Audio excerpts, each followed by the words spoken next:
Bonsoir Claude Goasguen. Bonsoir. Merci d'être avec nous, député de Paris, élu du 16e arrondissement. Vous êtes en visite en quelques jours en Israël. Vous avez donné hier soir une conférence sur le thème « La France et Israël, les questions économiques, sociétales et idéologiques qui ont transformé les relations franco-israéliennes ». Autant dire que c'est tout un programme. Je vais vous interroger dans quelques instants là-dessus. Mais tout d'abord, j'aimerais vous faire réagir sur deux photos. Ce sont, on peut bien le dire, les deux photos qui ont marqué le week-end. L'une en France, l'autre en Israël. D'abord la photo en France, on la voit en ce moment, c'est la vitrine du restaurant Bagelstein, tagué du mot Juden, c'est juif en allemand. Le tag a été découvert samedi matin sur ce restaurant situé sur l'île Saint-Louis, c'est en plein cœur de Paris. Les gérants de la boutique ont déposé plainte. Le parquet de Paris a également ouvert une enquête pour dégradation volontaire aggravée par la provocation à la haine raciale. On est retourné 75 ans en arrière, Claude Goasguen. Oui, franchement, pour un député français, c'est la honte. La honte. C'est la honte pour ce pays, c'est la honte pour la France, c'est la honte qui monte de plus en plus, parce que, hélas, il y a de plus en plus d'agressions antisémites. Celle-là est vraiment caricaturale, honteuse. Et je souhaite vraiment que le parquet et la police trouvent rapidement quels sont les coupables. Et que ça punit sévèrement, parce que vous savez, l'antisémitisme, il faut le combattre avec fermeté. C'est une résurgence en ce moment qui tient à la crise économique que nous connaissons. Ce n'est pas d'ailleurs seulement en France, malheureusement dans toute l'Europe.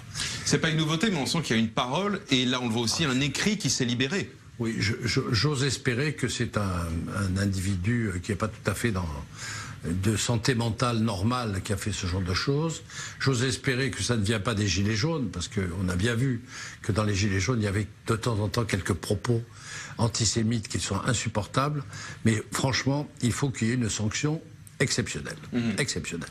Certains y voient la signature des Gilets jaunes, simplement à la couleur évidemment de ce tag qui a été fait sur la vitrine. On voit bien qu'il y a une intention de prêter aux Gilets jaunes, mais il faut voir. Ouais. Moi j'attends l'enquête. Cela étant, c'est inadmissible en toute hypothèse que ce soit les Gilets jaunes ou non. C'est des choses qui sont inadmissibles dans un pays comme la France. Depuis 2-3 ans, ça monte. L'antisémitisme est mal sanctionné. Pour des raisons juridiques d'ailleurs, la plupart du temps. On devrait s'inspirer un peu de la législation anglaise là-dessus. J'en ai fait part d'ailleurs dans ma conférence hier. Le gouvernement français n'en fait pas assez ? Le gouvernement, on a de bonnes lois. Le système français est un système qui marche pas bien sur les délits et les antisémites. Parce qu'il appartient à celui qui est la victime de démontrer l'antisémitisme. En Angleterre, qui est plus souple que nous, c'est le contraire. Ça change tout. Parce qu'évidemment, dans des endroits comme Sarcelles ou ailleurs, où on a une délinquance quasi quotidienne, les gens ne portent pas de plainte, parce que c'est compliqué, les procureurs ne poursuivent pas. Enfin, il faut changer ça, on y arrivera. On y arrivera, mais il faut le faire, parce que la crise économique et sociale que nous connaissons prête à ce genre de choses. Alors, cette crise aujourd'hui se traduit par le mouvement des Gilets jaunes. Oui. Et à ce sujet, une étude de Conspiracy Watch qui a été publiée aujourd'hui, qui révèle que 47%, donc près d'une personne sur deux, qui a participé aux actions des Gilets jaunes, croient aux théories du complot. Et même en allant plus loin, pour ce qui est de la question du complot sioniste, 50% des personnes ayant participé aux actions des Gilets jaunes croient en un complot sioniste à l'échelle mondiale. J'ai vu ça, oui, j'ai vu les chiffres. Ça vous inquiète, Claude Goasguen ? Ça m'inquiète pas, ça me consterne sur la crédulité, la naïveté, la fausse information, les fake news qui pullulent sur les réseaux sociaux. Tout ça aboutit dans un climat économique que j'ai décrit à des déformations intellectuelles. Mais vous savez, il faut toujours se rappeler de l'œuf du serpent, quoi. Hein ? Souvent, c'est de petites choses, et puis ça se développe, et puis la coquille casse.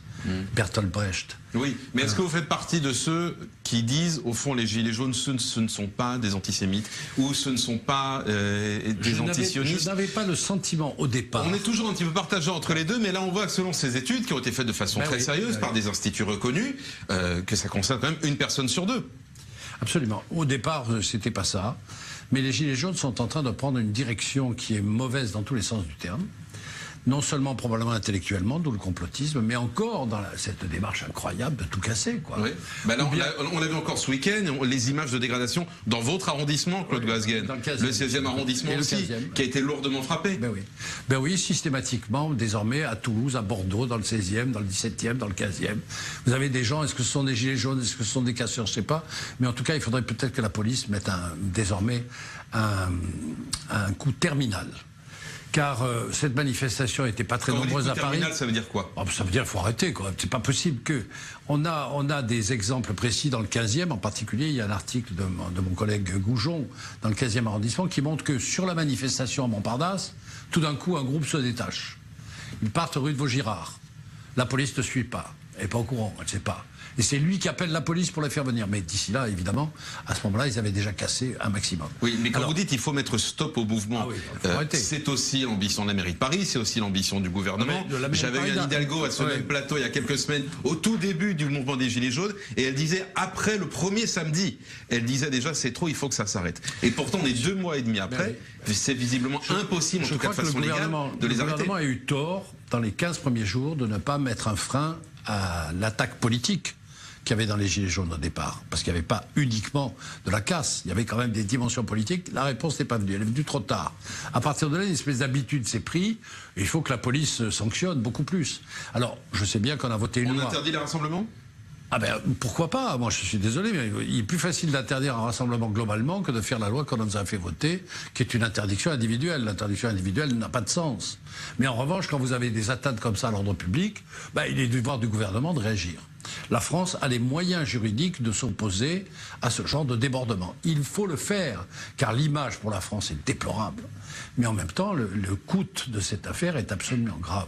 Et en plus, vous avez probablement au sein des Gilets jaunes maintenant des gens qui s'y greffent en se disant tiens, c'est une bonne affaire, tous les cinglés de la terre, tous les racistes, tous les xénophobes, tous les casseurs, tous les nihilistes, probablement sont en train de se mêler à des manifestations qui au départ n'avaient pas cette nature, en tout cas c'est comme ça que je le sentais. Alors Claude Goasguen, j'aimerais maintenant vous faire réagir sur une autre photo, puisque vous êtes ce soir avec nous en Israël. C'est le visage d'une fille qui était malheureusement radieuse. Elle s'appelait Ori Ansbacher, 19 ans. Son corps sans vie a été retrouvé à Jérusalem dans des conditions absolument terribles et dramatiques. On en a parlé sur cette antenne. Au-delà de la condamnation d'un meurtre dont on ne sait pas tout, ce qui étonne, c'est le silence de la France dans cette affaire. Là, je n'ai pas vu la presse française récemment, mais je pense qu'on en a parlé un petit peu quand même. Je l'ai vu en tout cas en France. Mais des autorités françaises? Les autorités françaises, pour le moment, n'ont rien dit. Et franchement, je le regrette parce que Israël témoigne de sa solidarité chaque fois qu'il y a des attentats de ce genre. Et franchement, je ne sais pas ce qui s'est passé. En tout cas, je peux vous assurer que dès que je rentrerai à Paris, j'interpellerai le gouvernement à ce sujet. Car il n'y a à ce jour aucune condamnation officielle des autorités françaises. J'ai le sentiment. J'en ai le sentiment. Je veux vérifier. Je n'arrive pas à y croire. Mais je trouve que les Français, le Quai d'Orsay français sur les problèmes palestiniens, sont très en retard, très en derrière de la main. Une mauvaise volonté évidente quelquefois qui correspond à la tradition du Quai. Mais je voudrais rassurer tous ceux qui m'écoutent, ce n'est pas l'opinion des Français. Et je témoignerai de l'opinion des Français dès demain. Que comptez-vous faire précisément pour interpeller les autorités? Le gouvernement, pourquoi pas de condamnation? Qu'est-ce que c'est que ce silence? Pourquoi ce silence? Est-ce que c'est une faute? Vous savez, de temps en temps, on nous dit, comme sur l'UNESCO, quand la France avait voté pour l'UNESCO, le gouvernement nous avait répondu, on n'était pas au courant. Non, il faut quand même pas charrier, hein. Donc, le vote sur Jérusalem et les lieux saints. Voilà, rappelez-vous. Le gouvernement français n'était pas au courant, on avait voté, mais vous ne savez pas pourquoi. Il y a une manière quand même de prendre les gens pour des imbéciles qui dépassent l'entendement. En tout cas, moi je suis parlementaire français, je fais mon métier. Est-ce que vous sentez aujourd'hui un embarras, Claude Goasguen, du gouvernement français pour ce qui est des questions israélo-palestiniennes? Car à part Bruno Le Maire, les 12 derniers mois, il n'a pas eu un seul ministre du gouvernement Macron qui a mis les pieds en Israël. Malheureusement, c'est pas nouveau. Et le ministre de la Culture, rappelons-le. C'est pas nouveau, c'est permanent. Le Quai d'Orsay traîne les pieds, quoi, c'est clair. On a une administration qui est souveraine. Le ministre est tout à fait sur des lignes qui sont des lignes politiques ouvertes. Le président de la République, sans doute, s'il n'avait pas des préoccupations importantes au niveau français. Mais hélas, le Quai d'Orsay ne change pas. Et ce qui est embêtant en France, vous le savez d'ailleurs, c'est que c'est le Quai d'Orsay qui domine, quoi. L'Assemblée nationale n'a pas la possibilité de dire au Quai d'Orsay, vous allez faire ça, ça et ça. Nous sommes un pays, sur le plan démocratique, très en retard, comme les Anglais. Quand vous dites que le Quai d'Orsay ne change pas, c'est quel que soit le chef de l'État, Nicolas Sarkozy, François Hollande ou Emmanuel Macron. Vous avez un test. La ligne française vis-à-vis du Moyen-Orient est la même. Vous avez toujours le même. Moi, je me rappelle de Nicolas Sarkozy, j'étais venu avec lui à la Knesset. La première partie du discours formidable, c'était Sarkozy qui l'avait fait. Et il aimait Israël. Il aime Israël. La deuxième partie, c'était le cas, c'était catastrophique. Et vous avez donc cette ambivalence des sentiments. Ça n'empêche pas, heureusement, la France de travailler avec les autres ministères, le ministère de l'Intérieur, le ministère de la Défense, tout va bien. Mais on a un Quai d'Orsay qui est ce que vous voulez, qui est un espèce de brontosaure de la politique, quelquefois, qui n'a pas compris que Israël, ce n'était plus l'Israël d'il y a 30 ans, qu'au Moyen-Orient, Israël, c'est la grande puissance, c'est la démocratie, mais en même temps, c'est la grande puissance, que le monde arabe est très divisé, que la politique arabe au singulier est une erreur manifeste, qu'il va bien falloir un jour ou l'autre que le Quai d'Orsay, tout Quai d'Orsay il est, puisse se prendre en considération. La politique arabe, c'est entre guillemets la politique arabe de la France, voilà, comme on l'appelle depuis De Gaulle. Oui, c'est ça, au singulier, c'est fini. On voit bien que les musulmans sont très divisés, qu'il y a d'un côté les frères musulmans au compte de la Turquie, on voit bien que de l'autre côté il y a l'Iran et les chiites, et puis de l'autre côté il y a l'Arabie Saoudite et l'Égypte qui constituent, avec Israël maintenant, un facteur de rapprochement. Donc je trouve qu'il est peut-être temps que la France réalise quand même que la politique arabe au singulier, c'est fini depuis longtemps. Et Emmanuel Macron, comment il voit cette question, lui? Écoutez, moi j'ai pas eu l'occasion d'en discuter avec lui, mais pour le moment on n'a pas de position officielle du président de la République. Je pense que fondamentalement il doit être comme tous les autres présidents de la République, plutôt ouvert. Mais cela étant, il a quelques problèmes, vous avez vu en ce moment. Et j'espère en tout cas, il doit venir en Israël, c'était prévu, ça a été repoussé. Moi je connais bien le ministre des Affaires étrangères, qui est un type très bien, franchement. Très ouvert, qui a l'habitude, qui a de la bouteille, comme on dit, qui sait faire, qui a compris, lui, que la situation au Moyen-Orient est en train d'évoluer. Est-ce qu'il y a suffisamment d'influence sur une administration qui est très fermée? Vous savez, dans le monde, il y a deux diplomaties comme ça. Il y a les Anglais, le Foreign Office, intouchable. Le Foreign Office, ça date de la monarchie, on n'en parle pas. Et il y a le Quai d'Orsay. Le Quai d'Orsay, c'est la monarchie française. Est-ce que vous caressez l'espoir, Claude Goasguen, de fléchir cette politique du Quai d'Orsay quand vous êtes en train de préparer, c'est ce que vous faites en ce moment, une mission sur les relations diplomatiques entre la France et le Moyen-Orient? Vous allez remettre vos conclusions à la Commission des Affaires étrangères.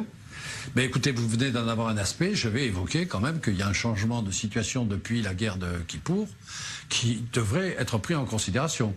Que Israël, 30 ans, 40 ans plus tard, n'est pas l'Israël d'il y a 40 ans, que le Moyen-Orient a complètement changé, que la mondialisation est en train de tout faire sauter, et que la France est diaboliquement absente dans un certain nombre de dossiers où on s'est trompé, comme en Syrie, que nous avons des difficultés terribles avec l'affaire des djihadistes, qui vont revenir parce que les Américains ont lâché les Kurdes et que les Kurdes nous renvoient d'un djihadiste. Et vous êtes pour ou contre le retour de ces djihadistes sur le sol français? Je ne suis pas pour ou contre, je ne vois pas comment on pourra l'éviter. Moi, personnellement, je préférerais qu'ils restent chez eux. En Irak, d'ailleurs, les djihadistes sont... On peut l'éviter, il y a toujours des moyens de l'éviter. Ah ben non, après, ce sont des citoyens français. En droit français, c'est très difficile. Il faudrait trouver, là encore, les Anglais, décidément. Je fais l'apologie de la Grande-Bretagne. Il faut dire que je suis un de ceux qui regrettent le plus le Brexit. L'apologie, les Anglais ont donné un texte, qui est un texte appliqué, qui dit les djihadistes ne rentreront pas, ils sont éloignés pendant 2 ans. Ça permet tout. En France, on ne peut pas le faire pour le moment. Et ce sont malheureusement des citoyens français. Donc je pense que... Donc la question, c'est plutôt que faire d'eux une fois qu'ils seront de retour sur le sol ceux-là français. seront condamnés. J'espère qu'ils seront condamnés lourdement. Et ça, c'est un autre problème de la France. Je trouve que la manière dont on traite au pénal les djihadistes n'est pas suffisante. On n'a pas osé dire que c'était l'intelligence avec l'ennemi et qu'on pouvait appliquer les dispositions du livre 4 du Code pénal qui avait été rédigé par un grand expert à l'époque qui s'appelait François Mitterrand. Déjà à l'époque. Claude Goasguen, votre mission maintenant va se poursuivre dans d'autres pays du Moyen-Orient? Je vais en Érythrée là bientôt, je pense, avec la présidente de la Commission des Affaires étrangères. C'est intéressant parce que l'Érythrée est pour le moment une porte fermée. Et nous avons beaucoup, vous aussi d'ailleurs, beaucoup d'immigrés érythréens qui ne sont pas faciles. Je voudrais bien voir un peu comment ça se passe, qu'est-ce qui s'est passé dans ce pays. Beaucoup d'entre eux ont fui l'Érythrée en passant par l'Égypte pour se rendre en Israël et trouver un abri. Oui, absolument. Vous en avez, je crois, 50 000 ou quelque chose comme ça. Nous, on en a beaucoup qui arrivent en France. Et ils sont assez difficiles à gérer. Alors on va les voir sur place. Vous savez, au fond, tout ce rapport va déboucher sur une réforme aussi de la politique d'immigration. Parce que si je crois le pacte de Marrakech, on est foutus, quoi, hein, entre nous. Donc il va falloir quand même expliquer que nous avons des responsabilités à l'égard d'un certain nombre de pays, mais la responsabilité, c'est aussi de se faire respecter. Or, le droit d'asile en France, c'est une bouteille à encre. On ne renvoie pas les immigrés qui sont en situation irrégulière. 8% d'immigrés en situation irrégulière sont renvoyés. L'Allemagne, pour faire la comparaison, 75%. Pourtant, l'Allemagne est un pays ouvert. Enfin, il y a beaucoup de choses à dire à propos du Moyen-Orient. Merci beaucoup, Claude Voisguen, d'avoir été avec nous aujourd'hui à Tel Aviv. Bon retour à Paris et on suivra évidemment le cours de votre mission sur les relations entre la France et les pays du Moyen-Orient. Merci à vous. En espérant les faire évoluer.